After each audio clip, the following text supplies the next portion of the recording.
Hello and welcome to today's Q&A webinar. My name is Luan and I'm so excited to have you join us from all over the world. Now, you may be familiar with our usual format, right? Whereby tutors like myself, we give a 30-minute presentation followed by a Q&A session. But today is a little different. In this webinar, we're dedicating the full hour to you and your questions. So I really hope you've come prepared with plenty of things to ask because I'm ready to get into it with you and help you with whatever's on your mind, TEFL related, of course. So it would be lovely to see who's here, names, places where you're from today, just to say hi. And I can already see some names have come in. We have Madison from the UK. Welcome, Madison. We also have Michaela from South Africa. Hello. We have Jada, I hope I'm pronouncing that correctly, from the United States. Hello, Jada. And we have Joyce from South Africa and Tyron from London, UK. So welcome to all of you. It's absolutely wonderful to have you here. And I'm sure more people will join and we'll get to see where they're from a little bit later on. So it's time to start typing your questions right now, and I will get to those shortly. But yes, immediately with those questions that you've come along with, just type them in the chat function and we'll get to as many of them as possible today. But while we wait for those questions to come in, just a little bit about me. As mentioned earlier, my name is Luan and I'm based in Cape Town, South Africa, where I live with my family. I'm a language practitioner and English teacher. I've been teaching English for about 15 years. And I've also been a teacher and tutor trainer for the TEFL Academy, I would say since about 2017. I love my jobs, and I'm really happy to be just a small part of your exciting teaching journey. And I say jobs because the world of TEFL can keep you so very busy, doing so many things at one time. So let's get started. I think we've got more people that have come in. Hello, we have Emmanuel from the UK, Meryl from South Africa, we have Emma from Ireland, welcome. Jay Mayers, hello to you too. So remember, you've got to start putting those questions into the chat right now. We have some time today. It's all about you and your questions, right? So just a little bit of housekeeping while we wait for those questions to come in. Please note that it is only TEFL related questions that will be answered today. What we will not be doing is screening or pre-approving assignment work in this webinar, just answering questions that you may have. And if I do not get to your question immediately, or I don't answer it in sequence, or I miss your question, do not worry. I will scan the questions a couple of times just to make sure I can get to as many as possible. And if we do happen to run out of time, don't panic. We are on standby on tutor support 7 days a week to answer all your queries. So just in case I miss any questions or we don't end up having enough time, of course we can get to all your questions on tutor support also. All right, so it's time to start typing in those questions. It's Q&A. I will be answering questions relating to TEFL, questions relating to the TEFL Academy, questions relating to assignment work, coursework, anything that you might be a little bit iffy about, please start asking your questions. And hello to the others that have come in. Anita, hello to you. And also Chanel from South Africa too. All right, so neighbors, South African neighbors, welcome. Okay. Hello, Subhash from India. Nice to meet you. All right, so remember this is Q&A. Start typing your questions in the question or in the chat section right now so that I can get to as many of them as possible. Hello, Amy. All right. It's Q&A, people. Ask those Qs.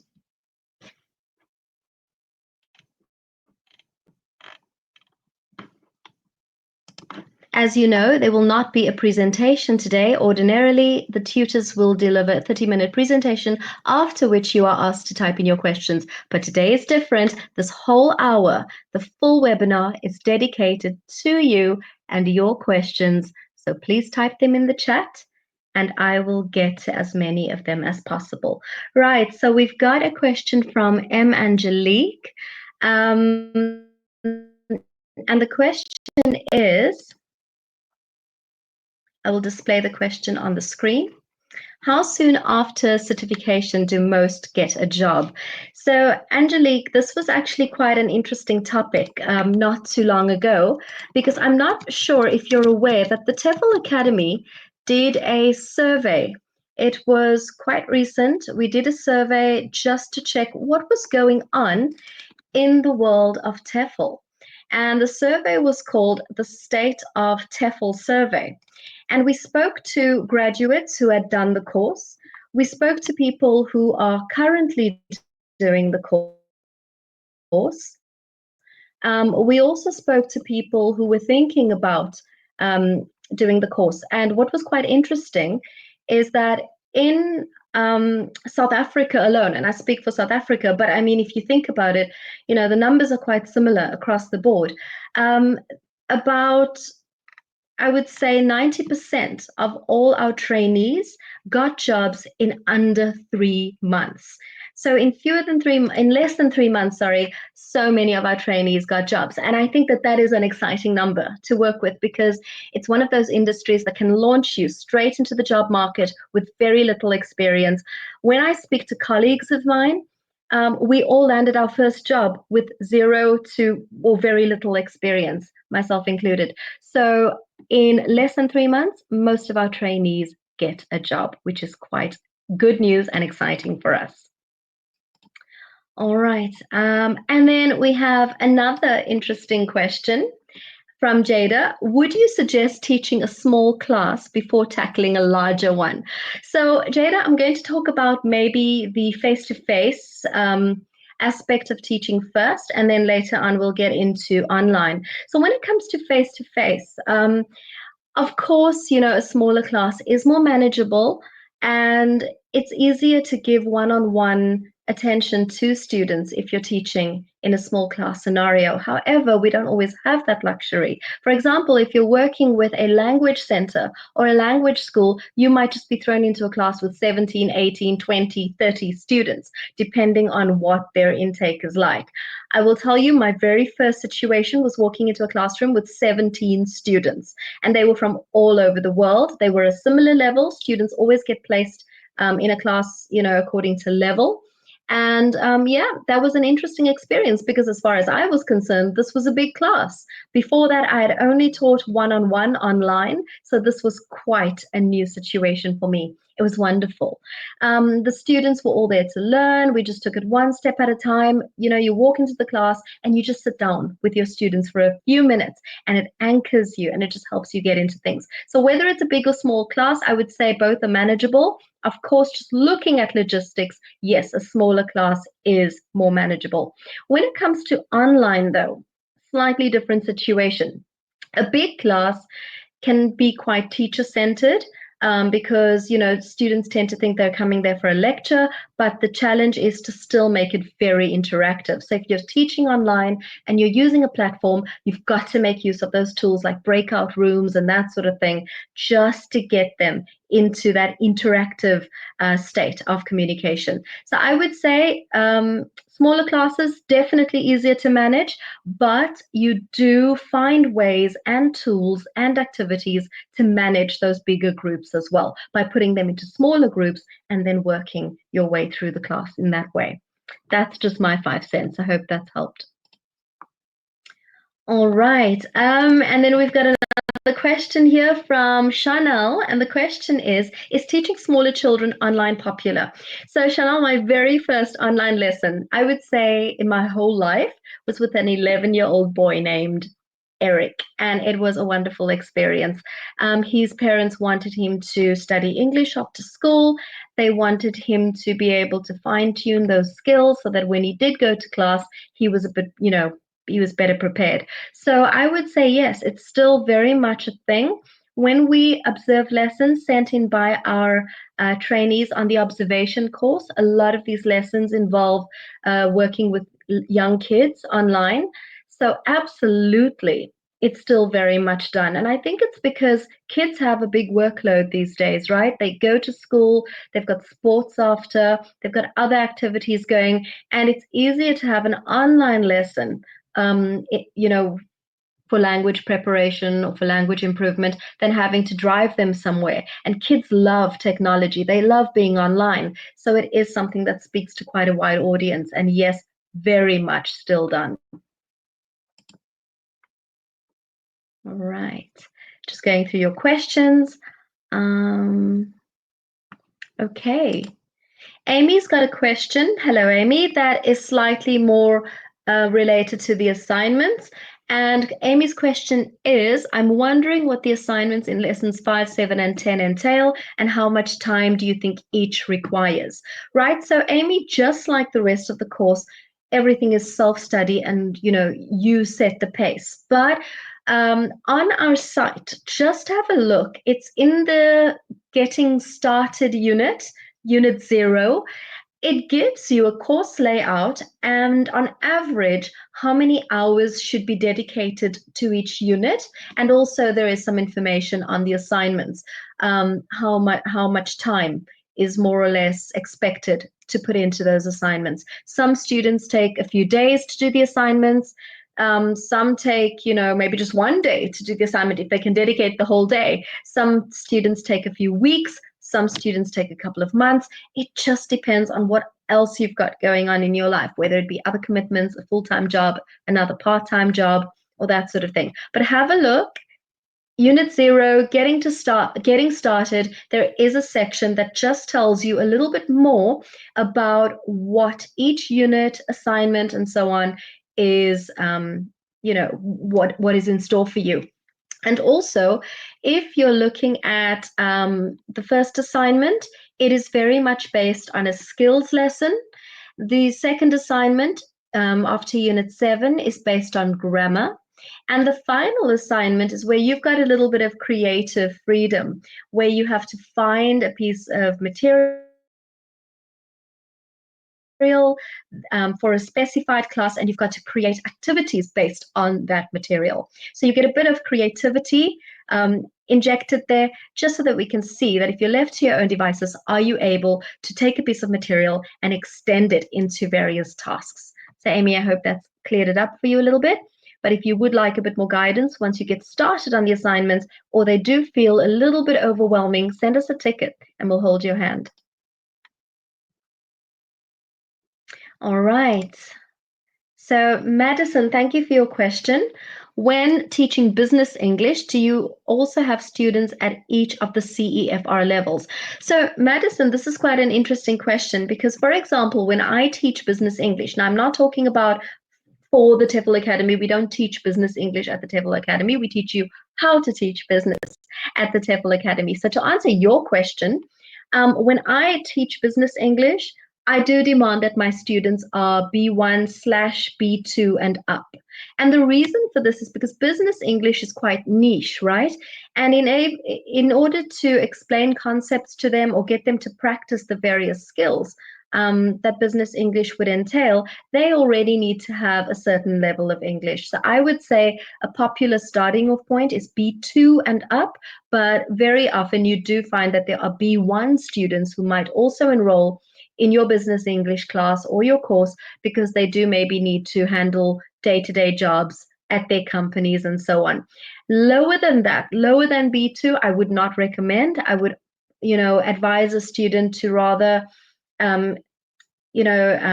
improve their general English skill before they enroll in a business class. I don't know if that clears it up for you a little bit. But if you're approaching this question from a slightly different angle and you're asking me whether in one class you could have various students at different CEFR levels, it is quite possible. You could have a mixture of B1, B2, maybe even C1 students. But remember, the nice thing about business English is that you're not teaching grammar or you're not teaching general vocabulary. You're teaching business communicative skills. So, it's all about set phrases that they would use on the phone. It's all about vocabulary that is very specific to their particular field or industry. It's not a grammar-based lesson, so you don't have to be that pedantic about following the CEFR levels in terms of grammar. It's a more universal course content, if that makes sense. All right, got lots of questions coming in. I love these. Keep sending. And if you've already asked 9,000 questions, that's okay. Send me 9,001. I love these questions. And also remember, if we get through all of them, fantastic. If we don't get through all of them, there's always tutor support that you can send your question to. So Madison's got a question. Which age group and CEFR level do you think is a good level to start with at the beginning of your teaching? I love this question. I'm going to tell you why in a second. But Madison, just in case there are listeners that do not know what the CEFR acronym stands for, that's your Common European Framework of Reference for Languages. So that would be your beginner or elementary, your pre-intermediate, which is so A1, beginner elementary, A2 is your pre-intermediate level, B1 is your lower intermediate, B2 is upper intermediate, C1 is advanced, and C2 is proficiency level. So for those of you who are new to the course, if you're wondering what the CEFR level is all about, that's it, the different levels of English capability of your students. Right, so Madison's question, which age group and CEFR level do you think is a good level to start with at the beginning of your teaching? So remember, what you've got to bear in mind is that CEFR level, or let's just call it level, and age group are not always related. You could have beginner students who are adults, and you could have element or pre-intermediate students that are teenagers. You could have advanced students who are very young learners, depending on how much they've learned at school or from their immediate environment. So those two things are not always related. So Madison, to answer your question, I started with adults. So for me, it was a matter of not knowing much else at that point. And when I'm saying I started with adults, face-to-face lessons. My very first online client, as mentioned earlier, was a young boy. Level-wise, I will say the lower levels are slightly easier to negotiate as a new teacher.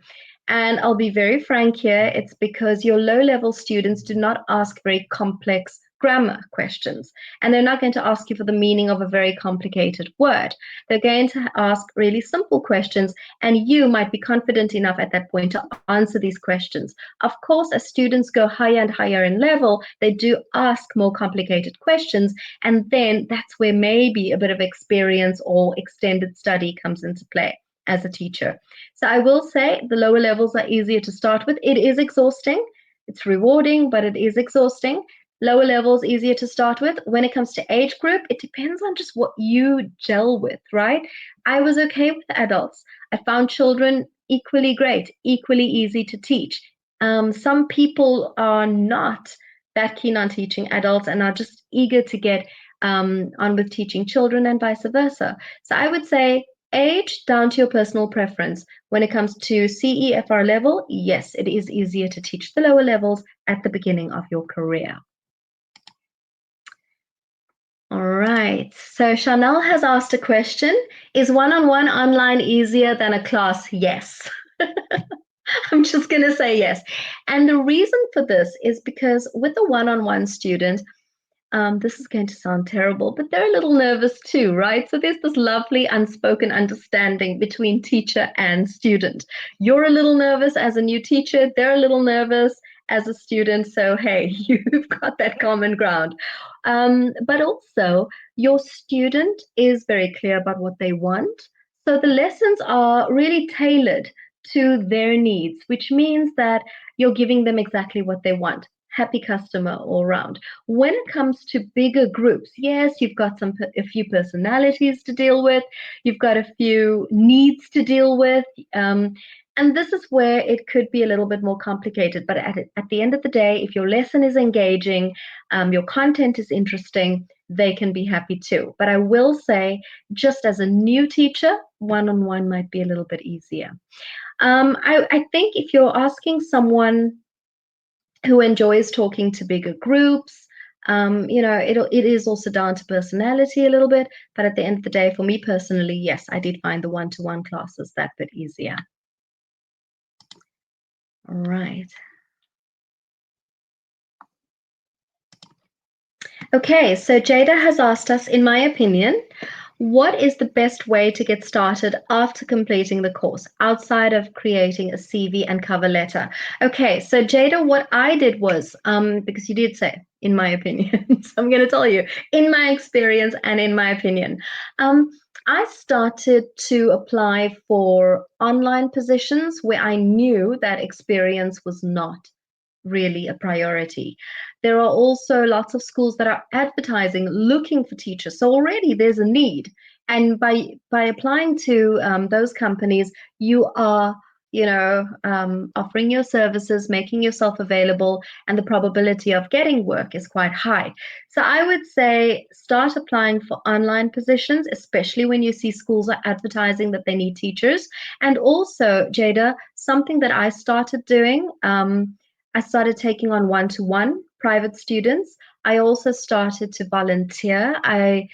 In South Africa, for example, I don't know if you know, but we've got 12 official languages, right? So not every single person in South Africa is fluent in English, which means that there are children at school that are struggling with English as a language. So it might not be as a foreign language, but it is as a second or acquired language. So often I would volunteer an hour or two per week, and I would document and put that on my CV immediately. That's experience.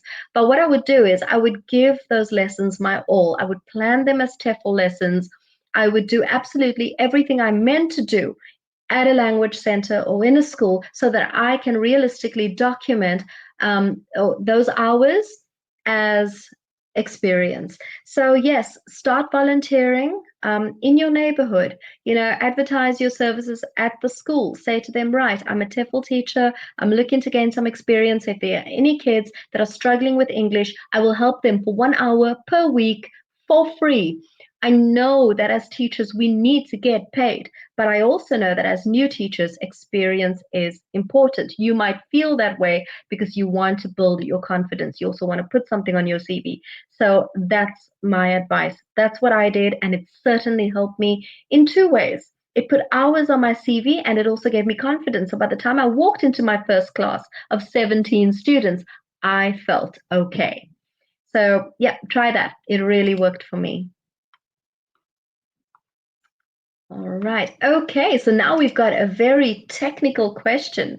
And I'm so happy that it's an easy technical question because I hate technical questions. Not going to lie, Joyce, but I'm happy that this is an easy one. So when doing the copy leaks check and the plagiarism is high, how do we deal with this?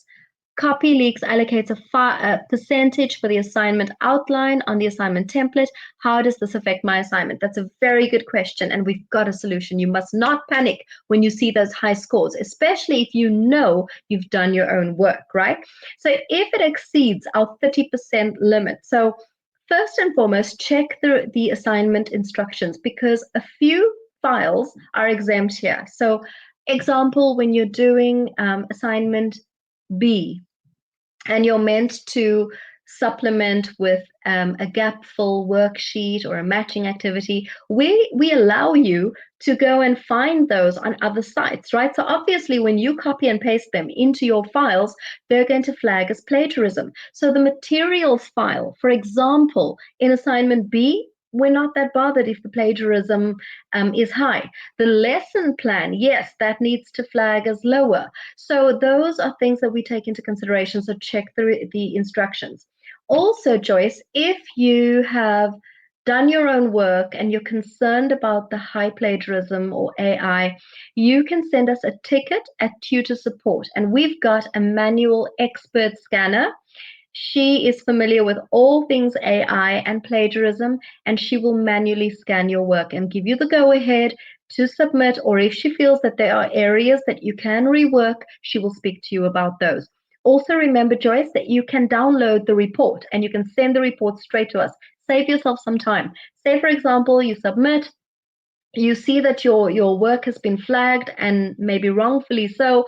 Save time, download the report, send it straight to us and say, hi, can you please check my report because I'm not sure why my work is getting flagged for plagiarism or AI, and then we'll have a look. Okay, so don't panic, send us the report if you exceed the scores. And yes, we take into consideration the structure, generic terminology, dictionary definitions, imagery that you might have found online. We take all that into consideration, so don't panic.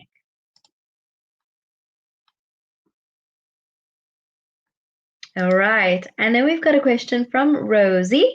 What are the chances of someone retired from their school teaching career actually getting a job?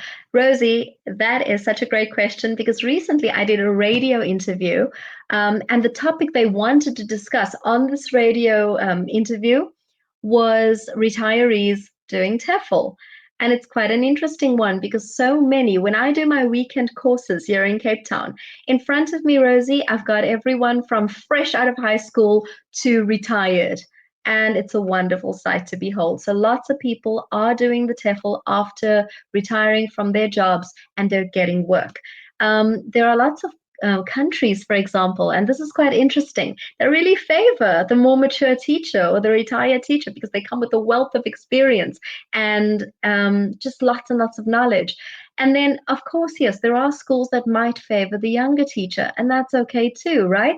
But there's work out there. There's online work out there. So have a look at our prospectus, our videos, our ads, Rosie.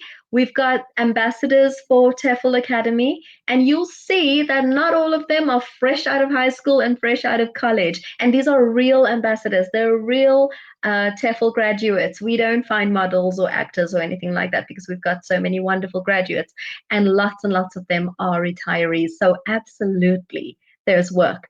My son is 16 and wants to study law. And I said to him, right, you're getting your TEFL as well. And he said, why is that? And I said, well, it's a job you can do well into your old age. So there you go. Absolutely. Great question. Okay, so Madison's got a very personal question for me. And I'll answer that, Madison. Were you nervous when you first started teaching? I'm just going to answer that straight away. Yes.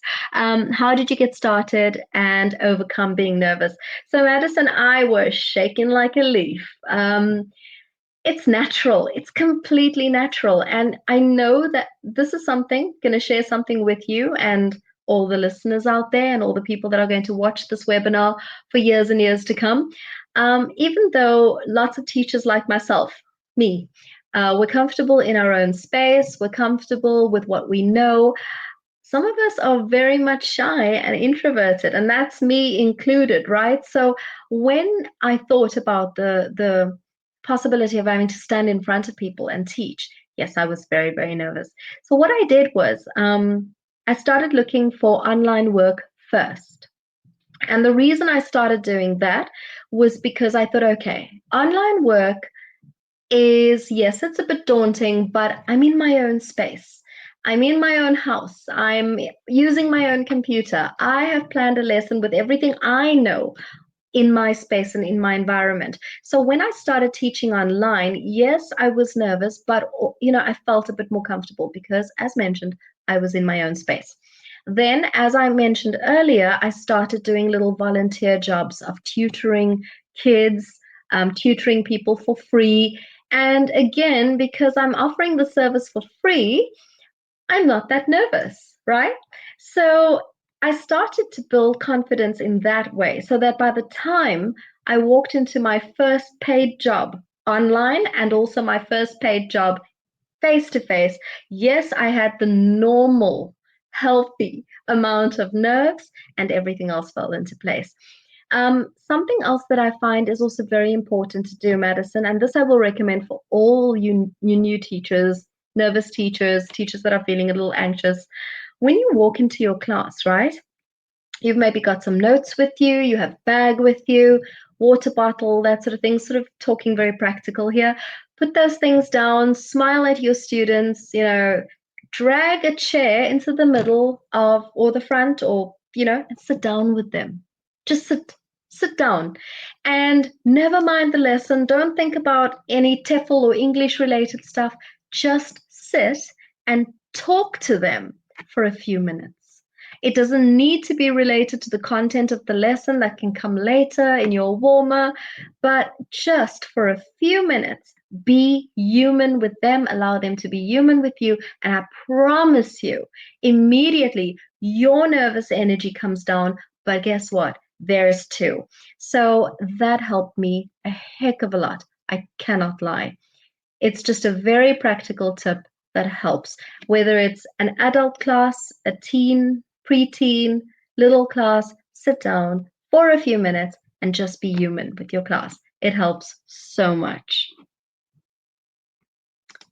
I hope my tip helps you. Okay, so we've got a question from Tyron. Would it be advisable to observe a class before teaching or just dive straight in? And if you make shameful, cringe-worthy mistakes, it's a learning. Oh, Tyron, you need to listen to our podcast. I do the podcast with a colleague. I know you know who that colleague is, but the podcast, one of the episodes, is all about blunders in the classroom. We have really made some completely and utterly cringeworthy mistakes. And guess what? We still do. I am not sitting here all perfect. We make mistakes in every single lesson. It's absolutely okay. Yours, as I mentioned earlier, sit down with your students, be human. Remind them that you're human and that you can make mistakes. If it's a TEFL or English related mistake, just say to them, whoops, mistake, sorry, here's the correction. Don't just let it go. Make them see that you've corrected the mistake. If it's a very human mistake, like you trip and fall on your way into the class, that's happened to me. Trip and fall on your way out, that has also happened to me. I fell off a chair once when I was struggling to get to the top of the board. Oh, just so many. Tyron, there's a list. It's normal. It's fine, right? When it comes to observing lessons, I would say yes. See if you can find some useful lessons online that you can watch. Something I also did was I observed a few lessons before I started teaching. Also, Tyron, when you apply to a language center or a school, very often that's a requirement. So if they like you, you've interviewed, they like you, you have maybe agreed to give them a go, they've agreed to give you a go. Very often, one of the first steps before you walk into the class is that they demand that you actually sit in on a couple of lessons just to see how things are done at their school. And I think this is for two reasons. One, to just show you from a timing perspective how things go, the kind of student that you can expect. And the second one is if they're using a particular course material, they also want you to see how that gets used and adapted in the classroom. So I would say absolutely, if you can. If you can do it on your own and there are language centers or schools or tutor centers in your area and you can go and observe classes, great. But I will say that as part of the interview process, you'll also be expected possibly to watch lessons. And there's just a wealth of knowledge and experience and info coming from that. So I would say if you have the opportunity, absolutely go for it. And as for making cringeworthy mistakes, you'll do that. Just keep going, keep teaching. Your students know you're human. Right, so Mrs. Abir Shahid has asked any guidance you want to give before writing an assignment. Right, so remember that depending on the course you're doing, level 3 has got 2 assignments, while level 5 has got 3. Mrs. Abir Shahid, I would say one, read the instructions very carefully. And the minute you don't understand something, send us a ticket at tutor support. The reason we encourage this is because we don't want you to put any hours or work into your assignments just to find out maybe you're not on track or you've done something wrong. We want you to use your time productively. So if you do come across something that is confusing, or you don't understand what's happening here, or it doesn't really relate to anything you've studied in the course prior to the assignment, ask us and we will clear that up for you. Another one, a bit of guidance before you start the assignments. When you submit your assignment and you do not pass the first time, be aware that we're not only going to say, right, you didn't pass, we're always going to give you very detailed information and help as to why you didn't pass, how you can improve. So please, if you've forgotten how to find that feedback, send us a ticket and we'll send you the steps. But it's important that you know that no tutor will ever just tell you to resubmit without telling you why. We will always give guidance. If your feedback is unclear, you send us another ticket and we will happily either clarify it for you on the spot or we will contact your tutor just to ask them to clarify that bit of confusing feedback for you. All right, so we're here. The assignments do not have to feel overwhelming. You take it step by step and you ask questions on tutor support anytime something looks a little odd. All right.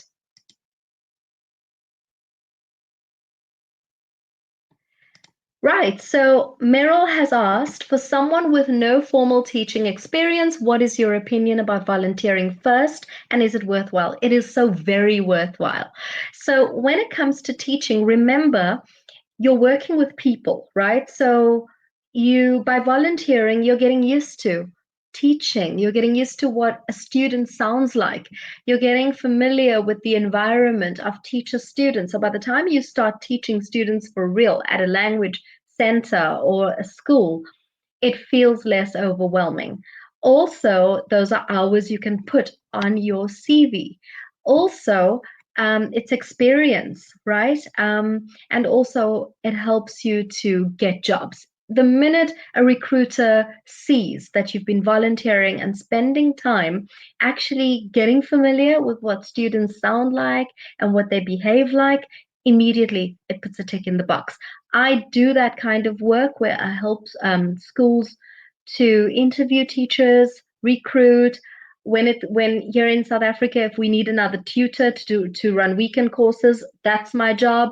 And immediately when I see people have been volunteering and putting in the hours, the CV goes to the green pile. So yes, absolutely, Meryl.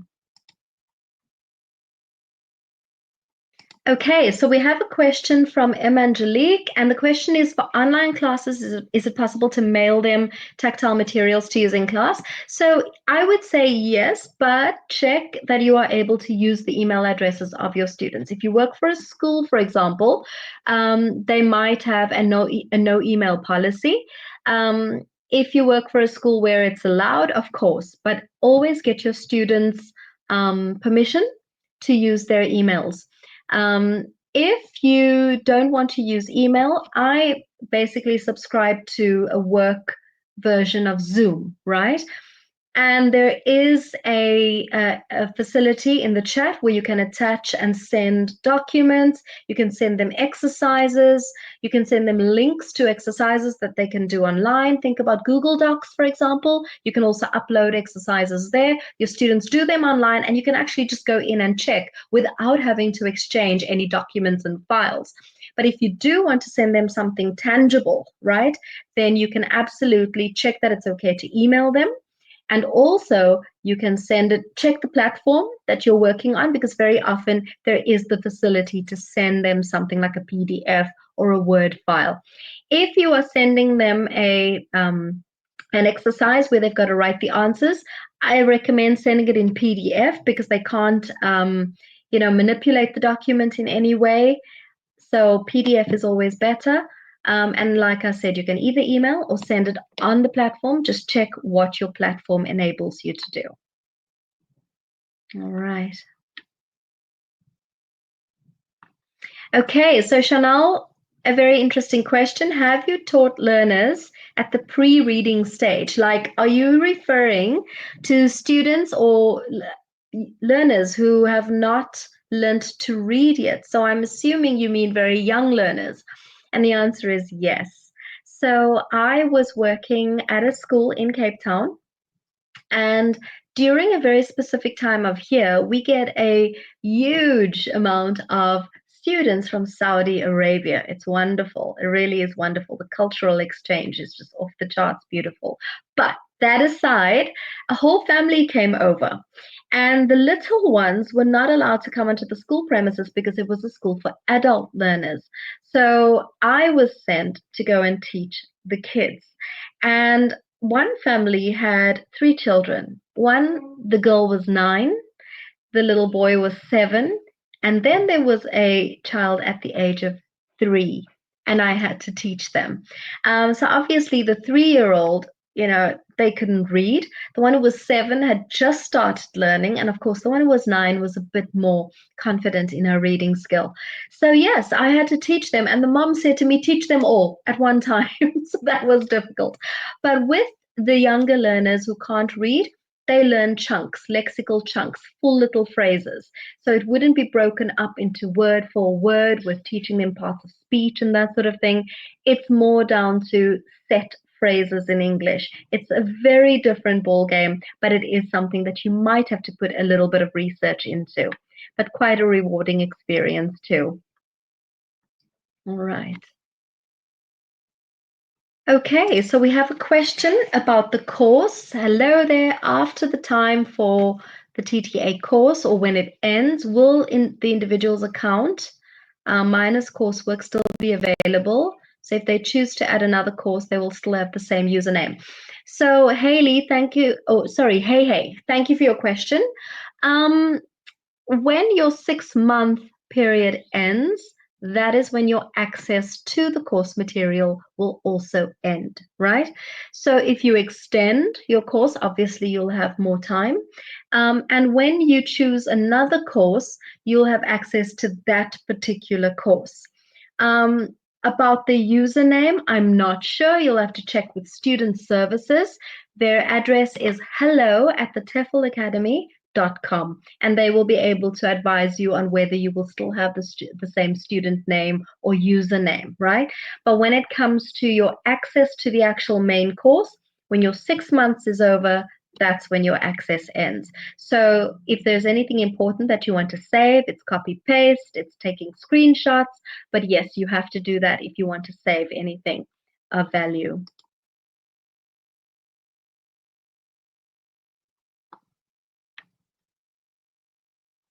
All right, so we have a question here from Madison. Have you ever had to make a video of yourself teaching when applying for a position? If so, how do you recommend making a video of yourself teaching if one is required for a position? All right, so yes, that I've had to do that before, Madison, and it's not an uncommon thing for recruiters to ask. We have a webinar about that. So do please, Madison, if you've got some time over the course of the next few days, but remember there's no rush because they're always available to you. We've actually done webinars on the introductory video and also the demo lesson. So please do yourself a favor and watch those. It tells you what the videos entail, what the difference is between an introductory video and a mock or demo lesson video, and also what those involve, right? So please, if you've got some time, go onto our YouTube channel, scroll through them and just find that one. I know that I presented it once, and one of our other wonderful tutors may have also presented that webinar before, but have a look. And then if you can't find it on the YouTube channel, send us a ticket and we'll send you a link to all the previous webinars and you'll be able to you'll be able to locate that one. But yes, it's not an uncommon thing. I know that a lot of teachers actually just make one and they sort of do like a demo online and then they actually put it on their LinkedIn pages or their Facebook teacher page. And very often, if recruiters are looking, you can actually just direct them to that video and say, here's my LinkedIn profile link. Have a look. The video is on there. That's another nice shortcut and a very professional looking shortcut, if you ask me. So yeah, not an uncommon thing. Check out our webinar and think about just making one, right? A generic 5-10 minute lesson video and put it on your LinkedIn profile. Looks really, really snazzy. All right. And then, Joyce, you're absolutely welcome. Okay, Madison, you've got a question. What would be some good transferable skills do you think would be good to mention on a CV is if you have no teaching experience? Okay, so yeah, I think that transferable skills include things like time management, other, if you've had sort of training positions, and it doesn't matter. It doesn't have to be training in teaching. It can be something else, where you were in a position to run workshops maybe at work, or you've delivered workshops at your previous job, having to organize maybe team building things, so that would all be in there. Also, a lot of people, if you've done some kind of drama or acting, that is something they put in there. I know that teaching isn't really acting, but it does really say that you're able to, do the things in front of other people. So I would say, yeah, those are some skills that you're looking at. Other languages that you might have learned, put that on there, because immediately it says to someone, you've got an understanding of languages and the nuances and the differences and, the acquisition of a language, how easy or difficult it was for you will maybe impact how you teach. So those are some things that you can absolutely put on your CV. Joyce, I taught at a FET college in Randfontein a few years back. My one class had 60 students, which was daunting. I loved my students. Now I look forward to being a TEFL teacher. So Joyce, I will tell you, I've never had 60 students in my class before. I've had no more than 17 at a time. And I say 17 because that was sort of like the legal limit for a particular school that I worked at, and another school had 15 as a cap. So yeah, that's a big TEFL class. But you could end up working maybe not at a TEFL language center. You could be working at a primary or a high school where everyone gets thrown into your class, and then you could very well end up with 30, 60 people. That, Joyce, hat off to you. If you could handle 60 students in a class, you're going to fly through a smaller class of TEFL students. Yeah, I'm excited for you. All right. Yeah, very welcome. Hey, JJ. That tip works for me. Still does today. Please, please, please try it. Okay. So this question, what are words and phrases to avoid putting on a cover letter or CV? For example, team player. Is there a list anywhere that might have these? So that's quite an interesting one, because I will tell you, some of them are just so hackneyed and overused, right? Like a lot of people tend to when we ask, I will say that in interviews, for example, it's kind of outdated to ask people for strengths and weaknesses, right? Nobody answers them honestly. But I would say in your CV, make it as authentic as possible, right? If you're a team player, that's fine, but tell them why, right? Where have you had to work in a team before where you made something work? They're looking these days for more tangible experiences, right?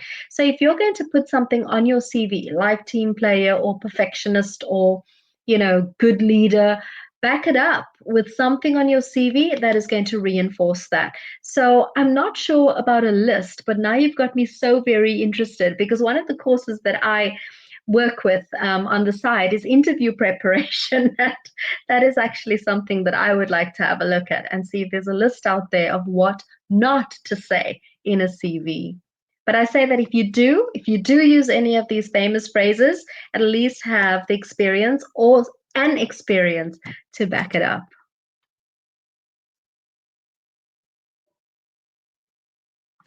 Excuse me. Thank you, Madison, for the question.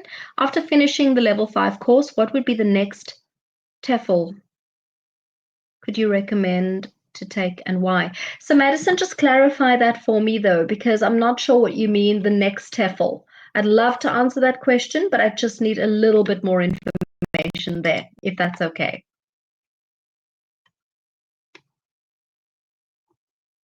Right. So Mrs. Abir Shahid has a question. Can it be possible that there will be a summary workshop based on all the previous workshops, as working people don't find enough time to go through all the previous workshops? Um, Right. So, Mrs. Abir Shahid, I'm also going to have to ask you to clarify this question a little bit for me. When you say workshops, what are you referring to? Is it something on the course or is it something on the units in the course? Are you referring to these webinars? Please just clarify this for me so that I can help you with that one.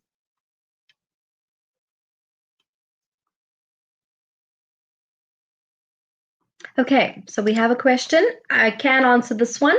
Mrs. Abir Shahid, thank you for your question. Can anyone complete the course before 6 months, meaning in 3 to 4 months? If so, then what will be the advantage for that student? Right. So yes, it is possible because remember, we're not saying that it is a 6-month course. We are giving you 6 months access in which to complete the course. So yes, many of our students complete the course well before their 6-month period expires. Some students take, 3 months.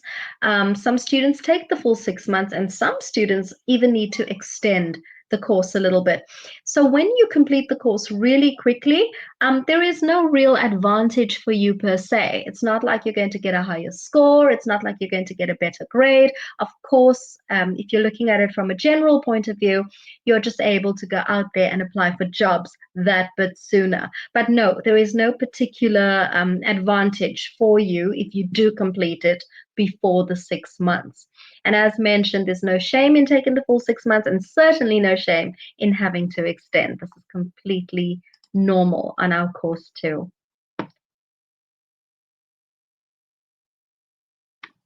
All right. So, M. Angelique, you had a question earlier about sending a student something via mail, right? And immediately my technology in-tuned brain assumed that it was email, but actually you meant items delivered to their homes or schools, not email. Is it possible to send them items for learning? Again, you have to check the policy at the school where you're working. Is that allowed? If you're working at a language center or a language school and you want to get something tangible to them, maybe the school can organize this for you, or they might give you permission to do this with the student's permission. It's all about permission here. I will say that it's not so common to have to send them something tangible. Usually it's a PDF version of something or a link to an online resource. But if you find yourself in a position where you have to send them something hard copy, first check with the school. And then, of course, the school will check with the student. If it's a private one-on-one situation, you just get something written from the student. Send them an email and say, right, I need to send you something. If the student is underage, does your parent or your guardian give me permission to do this?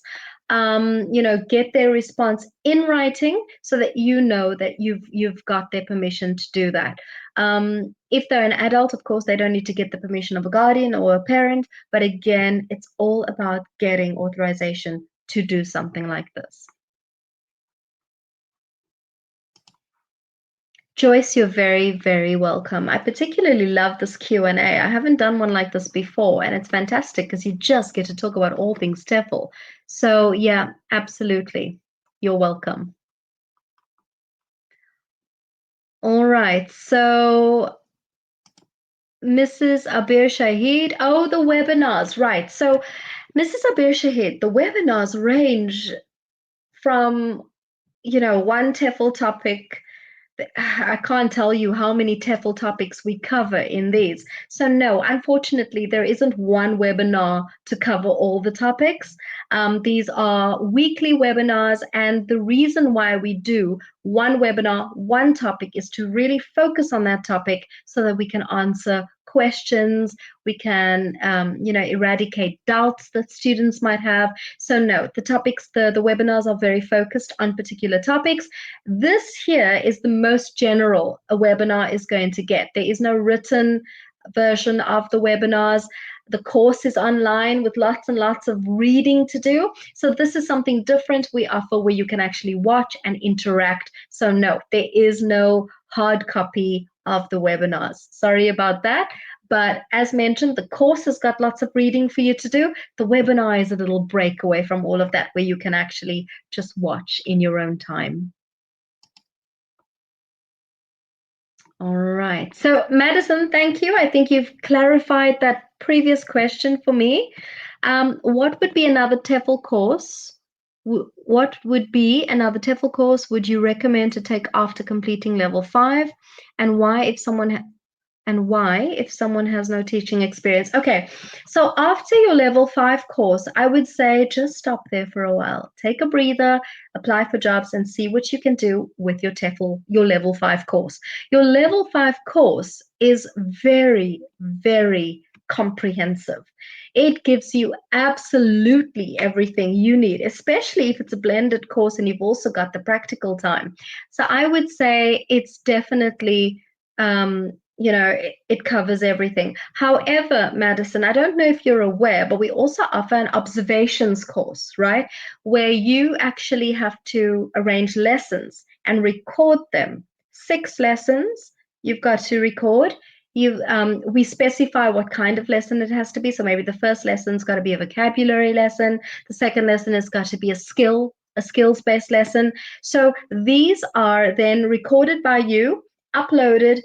Tutors like myself, my colleagues, we would then watch your lesson and we would actually give you very detailed feedback and say, right, this was beautifully done. This was really engaging. This was so interactive. This needed a bit of work. Try this next time. So it's very much a one-on-one and based on your teaching style. So the observations course, have a look on our site. It might be something that you might want to explore. I know I would. All right, so I hope that clarifies it for you. So other than the observations course that we offer, I would say just take a breather after your level 5 and see what you can do. All right, so Mabia, you've asked, after finishing the TEFL course, how will I apply for a job? Right, so as I mentioned earlier, I started tutoring privately, volunteering. I started applying for jobs at online schools, especially those schools that were looking for teachers. I also started, as mentioned, just teaching in my area, finding kids that needed a bit of help with English, tutoring them for free. So that immediately puts things on your CV, right? But online teaching, it really gives you a foot in the door, and it gives you that confidence you need as well. And Mabia, just have a look at our jobs board. I know it's been mentioned in these webinars before, but that's because it's amazing and it's got so many different jobs that you can apply for. So have a look at the jobs board. You will find something there. And if you find any links or the names of schools that you think, oh, this would be amazing once I finish my course, save those so that you can apply when you are done. Oh, thank you very much. Oh, it's such a pleasure, Madison. We do this because we absolutely value your questions, your queries, your input. It helps us. It absolutely helps us. All right, so I'm going to take one last question because we literally have 2 minutes left. I think we should just sit here all night and answer questions, but we can't do that because you need to go on weekend. So what additional webinars that have been pre-recorded would you suggest a beginning teacher? Right, so all of them. But Jada, if you really want me to break things down for you, there's one about teaching beginners. watch that one, because I will tell you that when you apply for jobs as a new TEFL teacher, they tend to give you the slightly lower levels. So watch the webinar because it actually helps you, plan lessons for really, really low levels. Also, watch our, there's 20 questions about jobs. Please watch that one. There's one about CVs and cover letters. And there's also one about that I spoke to you all earlier with the introductory video and the demo lesson. So, I want to say watch all of them, but if you are thinking about embarking on, the application process and so on, then those are the ones to look out for. And if you didn't get to write all of them down now, rewatch the end of this webinar so that you can take notes. All right. So unfortunately, that is the end of today's webinar. I really wish we could just sit here a little bit longer, but we can't because, like I said, please go on weekend. But something that I do need you to do, if you've got a second, is to fill in the survey. We do appreciate your input, your feedback, because it helps us get better. And as you know, these webinars are really created 100% for you. So those are that's the survey link in the chat, but I'll also be putting the QR code on the screen in a second. You can scan that. And just a reminder, and this is very important, that we will be having these webinars on a weekly basis. So please join next time. But also all the previous webinars are available on our YouTube channel in the video section. And as mentioned, if you do forget how to access these, send us a ticket to tutor support. And of course, we're going to send you the link so you can watch all these webinars. All right. So for now, have a wonderful weekend. Enjoy every second, and we'll see you next time. Bye, everyone.